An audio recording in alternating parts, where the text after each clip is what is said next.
What's going on, everybody? Back again for a really fun episode where I ask questions to all of you and then I share some of the responses that really struck a chord with me. That I'm like, yes, that is such a great answer. That is such a great explanation to your opinion. I love it. I have to share it. And so last week at the end of the episode, and that's when I kind of give you the question for the upcoming week. So at the end of this episode, I will share my question for next week that I'll be talking about. But at the end of last week's episode, I shared and I asked, what is the player? What single player or person is the most undervalued for their cards? Who do we overlook? Who do we take for granted? Who is the most undervalued? I think that person is really undervalued and is going to go up in value. So that's what we're going to be talking about today. We're going to be talking about some of the really, really good responses. And there were some overlap. There were several people who threw out the same names. But the explanations that some people gave, I thought were great.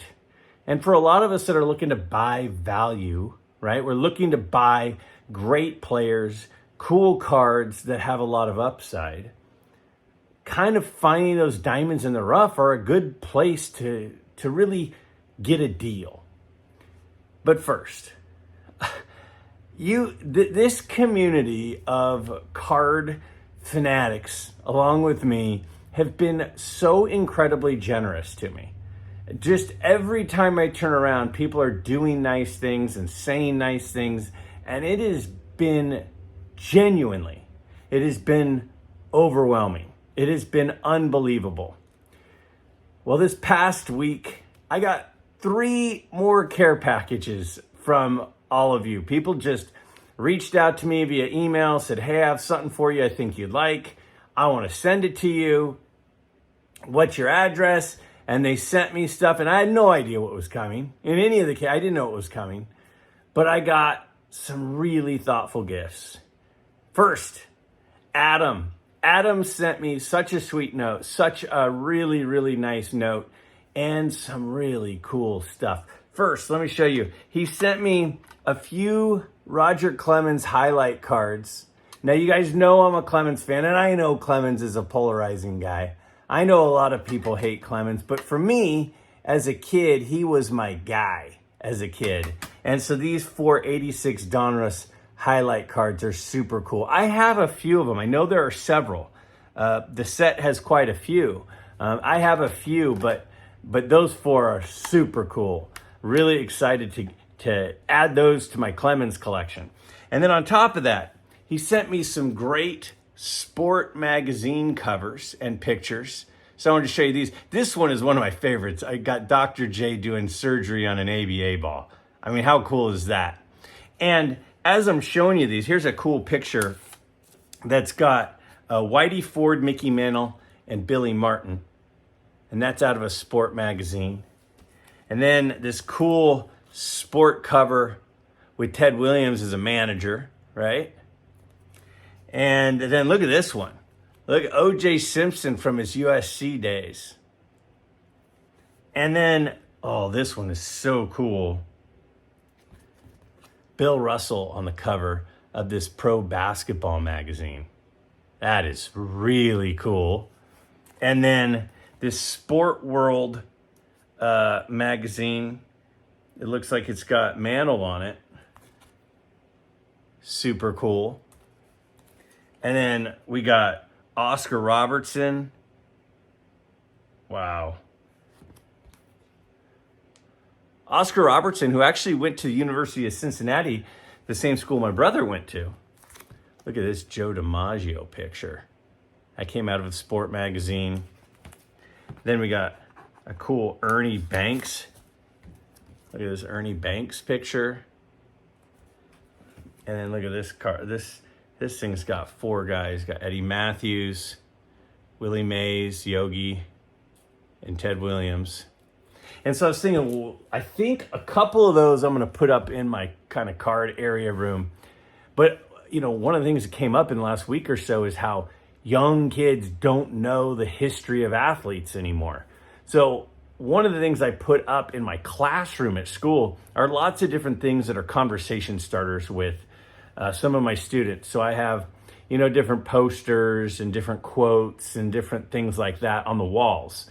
And so I'm going to put a couple of those up in my classroom so that I can kind of start to talk to my students about some of these important athletes. Now, the other thing that Adam sent me, was a couple of graded magazines. So here's a Dell Baseball annual magazine, and look at that. Pee Wee Reese got graded a 4.5. Very cool. And then this is probably my favorite thing that he sent. Unbelievable. Is this Pro Football, Peterson's Pro Football. Wait, look at that. Jim Brown on the cover. And that one's got a 4 grade. So cool. And then Mark sent me something. Mark sent me a message and said, hey, I got a duplicate of something. I upgraded this card. I know you're a fan of Gale Sayers, so I want to send you this Gale Sayers card. So cool. 1968 American Oil Gale Sayers in a 2. But look at the eye appeal. Great eye appeal on that card. And, I'm a Gale Sayers collector. So another card going into my PC. Super excited about that. And then my buddy Darren. I've talked about Darren before. I've recommended people subscribe to Darren's channel. It's called Return to Collecting. And he really goes through like his top 50 players, baseball players of all time. And he shows a lot of his collection and his recent pickups. And it's cool because his wife is a collector. She collects Mickey Mantle cards. So he'll show her pickups. And I know his daughter's into Yogi Berra. And so he shows his collection. It's super, super likable guy. And he said, hey, Greg, I picked something up the other day. I want to send it to you. And I'm like, you don't have to send me anything. Like, what do you have to send me something? He's like, no, I want to send you something. I'm okay. So send him my address. And oh my gosh, a 1952 Topps Warren Spahn. One of the cards that I've been telling you guys is on the top of my to-get list. And he got me in a PSA 4. This thing is gorgeous. I am absolutely thrilled. Warren Spahn is a guy that I PC. I'm a big Warren Spahn fan.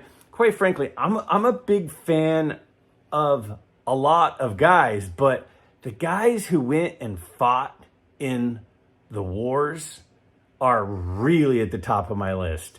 And Warren Spahn missed a lot of time in his career because he was fighting for our country. And I have huge respect for that. And he's one of the best left-handed pitchers of all time. That is an unbelievably generous gift, Darren. Truly means a lot. So you guys are unbelievable with the showering of gifts that people have been sending in. It really is a great community of people. So we're going to talk about your responses, all of your responses to who do you think is the single person with the most undervalued cards? And when we get to the end of the video and I give you the question for this coming week, it'll have to do with this. So I'll talk about this again in a second. Let's take a look at how you all responded to last week's question.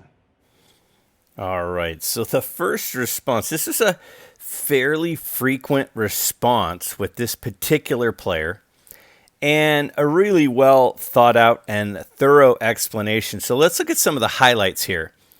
As for most undervalued player, I'd go with Frank Robinson.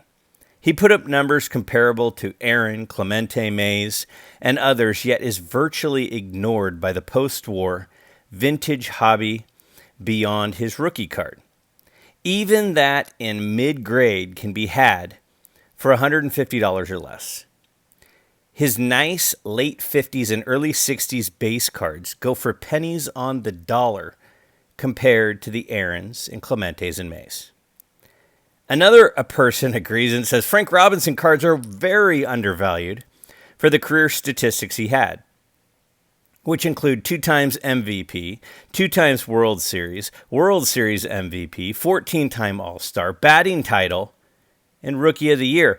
That doesn't even include the fact that he was a manager in both leagues. And then another person jumps in on the Frank Robinson train. And let's look at a couple of the highlights of this comment. Again, a really well-written, well-thought-out explanation and thorough response. So if we take a look at some of the highlights of this comment, it says Frank's B-WAR was 107. He's the first player to win the MVP in the American and National League, a trailblazer.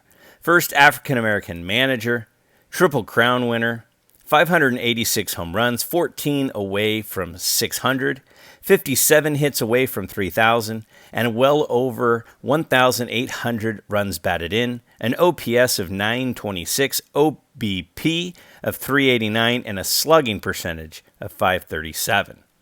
So if we look at Frank Robinson, a couple of his key cards, look at his rookie card. Now, this is a really well-centered copy at a 4.5 grade for $233.50 for a 4.5 of his rookie card. Now, when you compare that to Clemente and Mays and Aaron and some of the other really good players of that time period, it's just dirt cheap. If we look at his second-year card, I mean, look at the cost of his second-year card, the 1958, and that's a cool picture, a cool card, and that's a nice copy. That's in a 5 grade. So Frank Robinson is very, very affordable, and I think he's an outstanding choice for an underappreciated player. All right, let's go to the next one. So we've got Stan Musial cards are weirdly undervalued considering his stature as one of the upper-level all-time players. I've never understood the reasonable prices for his 58 to 63 Topps cards in the PSA 6 to 7 range. Now remember, he didn't have any Topps cards until his 58 All-Star. Now Clemente Collector, my buddy Theo, another channel you should be checking out, he says Stan Musial. I made a video about this, but I feel if you look at his career stats, championships, MVPs, and what he meant to his teammates, his card values should be up there at Willie Mays levels. So, a couple of strong statements. Now, let's look at Stan Musial's cards. Now, this is his 48 Bowman rookie card at $811. And that's in a 3 grade. That's a nice card, and I think it's a beautiful card. I know it's black and white. I know people don't like black and white cards, but that's a gorgeous card, a beautiful picture of a young Stan Musial who goes on to have a prolific career. And then we've got his 52 Bowman, because again, remember, he didn't have a Topps card until the 58 All-Star. And again, $200-$300 for a decent copy of the 52 Bowman, which I think is a gorgeous card. And, I mean, it really doesn't make sense why some of these other players are 10x Stan Musial fees. So this next choice is a really interesting one, and it's Sammy Baugh, who is a vintage quarterback. His rookie card is in the late 40s, which we'll take a look at here in just a minute. But I think it's a really good point that is made here. And it says, my argument here is first, Slingin' Sammy was a pioneer in terms of being a passing QB. Baugh played from 37 to 52. This was not the same aired-out football that we see played today. That context is important to make the point that even if Baugh's numbers don't seem impressive compared to what we see today, they were incredible for a QB at that time. Now, that's something that I think that we always need to do is put it in context. He goes on to say, it's just hard for me to believe that given Ba's accomplishments at his sport's key position, that his cards are still so affordable. I find it even more unbelievable that when you consider that Ba appears in some of the most iconic football sets ever produced, including the 48 Leaf and Bowman rookie cards. It is a good point.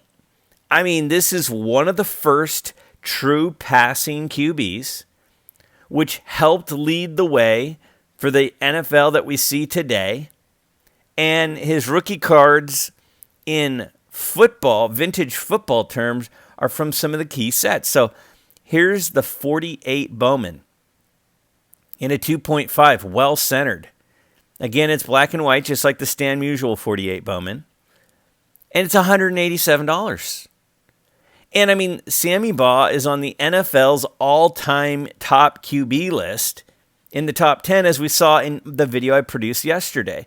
And then his 48-49 Leaf, which is more expensive, even though it came out later, probably because of the color, is $360. And that's a very recognizable card from the 48 Leaf set. Now, this is before autogram. I think it's a great point. Next, 3D 80s Kid, another channel we should be checking out, and part of the For Collectors team, along with Theo from Clemente Collector. He says Joe Morgan. He's a two-time MVP and a guy who helped the Reds start winning World Series instead of coming up short, as they did in the previous seasons. His WAR total is 100.4, and it puts him at 31 all-time and dominatingly ahead of other second basemen of his time. Now look at what a PSA 6 Joe Morgan goes for from the 1965 set. Now, it is a two-player card, but so is Pete Rose's. Pete Rose has a multiplayer rookie card. So Joe Morgan's multiplayer rookie card is $137.50 in a 6. A card from 1965 in a 6 is a sweet card. His first solo card is from the 66 set. It's got the rookie trophy on it, and in a 6, it sold for under $68. I think he makes a really, really fair point. Why is Joe Morgan so cheap? Now, a couple other people mentioned Joe Morgan, but man. All right, next. A couple of people mentioned Greg Maddux. Craig S.T. says, I think that Greg Maddux is one of the most underrated players in the past 50 years. I know he's still held in high regard and is a Hall of Famer, but I still feel he is often overlooked and overshadowed by other pitchers post-1980, and he lists some. Maybe because he wasn't controversial and not a power pitcher, but I feel he is one of the most underrated pitchers of all time. Now, let's look at a couple of his cards. So, because he's a junk wax era guy, it's important to be looking at more like the Tiffany cards. So his 87 Topps traded Tiffany recently sold in a 9 for $56. Now I listed the pop report there because I know we think of junk wax era as everything was just crazy mass produced, but there's not a crazy number of this card that's been graded by PSA. I mean, it's still 4 digits as far, it hasn't hit 10,000. And then the 87 Fleer update, the glossy version, again, you kind of have to go to the glossy or the Tiffany when we're in the junk wax, $10.50 in a 9. Well less than it would have cost to get a card graded. And you say, well, is that because there's a million of them, like there are of most cards from 1987? And again, there's less than 8,000 of them. It's not like there's 5 and 6 digits of these cards that have been graded. Greg Maddux had incredible stuff. And Greg Maddux that guy was a wizard on the mound. And I think it's a very, very good choice, as a couple of people mentioned. All right. 5 excellent choices. I mean, outstanding choices. When you read the arguments, when you look at the comments that people make with those 5, I mean, yeah, Frank Robinson, his numbers really are right there at the top tier players. Yet his rookie card, as we saw, is very affordable. His second year card in a 5 sold for, it was under $100 for second year card. Imagine what a Clemente second year sells for, or a second year Hank Aaron. He is a top tier guy. You look at his stats and you look at how important he was and is for the game. It's undeniable that he should be held in the highest regard. But his stuff is so affordable. And then we go on, to Joe Morgan. Joe Morgan, again. Yeah, I mean, 2 MVPs, one of the highest WARs, and as it was mentioned at second base, you can't compare Joe Morgan's stats with, a left fielder or a first baseman. You have to compare them to other people at that position. I mean, that's just, you have to compare a second baseman to a second baseman. Just like we don't compare a quarterback to a wide receiver. So, yeah, Joe Morgan is a great choice. Stan Musial is an outstanding choice. Stat-wise, if you line up the stats of Stan Musial next to Clemente and Aaron and Mays, I mean, and you can throw in most names in it. I mean, the guy had the hits, he had the power, he had, he had everything. And he's super cheap. And then, you go into, and I'm always, I'm going to try to include a football guy. And when you make that strong of an argument for Sammy Baugh, who was one of the first true passing quarterbacks in the NFL, and started to pave the way to, this is actually a real option of not just having to run it every time. Because remember, early football was run it, cloud of dust, next play. Run it, cloud of dust, next play. It looked nothing like what we have today. And some of the earliest quarterbacks had to pioneer the throwing game. And Sammy Baugh is one of the absolute first to do that. Yet, as we saw, his true rookie card, the 48 Bowman, is, you could get a really nice one for $200. Crazy. And I think Greg Maddux is a good choice. I mean, that guy could make the ball go right, left, up, and down, and he literally was like a mad scientist on the mound. And the reason, see, we think of I think a lot of us, I do at least, we think of cards from the 80s and 90s as junk wax. So we think of the guys who have rookie cards in that time period as junk wax. But they're not all junk wax, right? They're not all junk wax. If you start looking at things like the Tiffany's and like the Glossies, there are cards from that era that were not mass produced on pallets and sold at Costco's like a lot of the cards were. So when you look at something like an update or a traded set, that limits it. And then it's the Tiffany or the Glossy, that limits it. And then it gets graded a 9, that limits it. So, I mean, again, that's the reason I wanted to include the population reports with the Greg Maddux, is it's not like there's, millions and millions of Tiffany updates and Tiffany traded sets that were produced and are getting 9s and 10s. It's rarer than I think that some of us realize. Now, again, I'm a vintage guy, and you know that. And you know that because of that, I'm going to lean more towards some of those other players. And I think you made some outstanding choices. And I think those 5 are terrific. Now, for next week, for the question to answer below to be included for next week's video, my question for you, and again, I'm going to go back to this Warren Spahn. Now, the reason I'm going to go back to this Warren Spahn is, to me, for my eye, this is one of the most beautiful cards. There are a lot of really pretty cards out there. You know, I've talked about the 52 Monty Irvin. I've talked about the 53 Bowman Color Warren Spahn.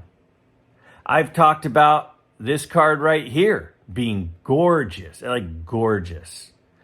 I've talked about several cards being truly beautiful cards. So my question for you for this week is, what sports card is the most beautiful card of all time? Not what is the best card of all time, not as what is the most in-demand card of all time, but aesthetically speaking, what is the most beautiful sports card that was ever created, and why? Don't just say the 52 Topps Warren Spahn. Explain to me why it's beautiful. Explain to me what it is about the card that you think makes it attractive. Because ultimately, we're collecting pictures of guys and athletes on pieces of cardboard. And when we're doing that, we want to be picking ones not just of guys that we like and we root for and we're fans of, but we want to be picking ones that are attractive looking, that are beautiful looking, that there's something about them that just looks awesome. So which one is your pick for the most beautiful sports card of all time, and why? I look forward to seeing your responses. Let me know what you think.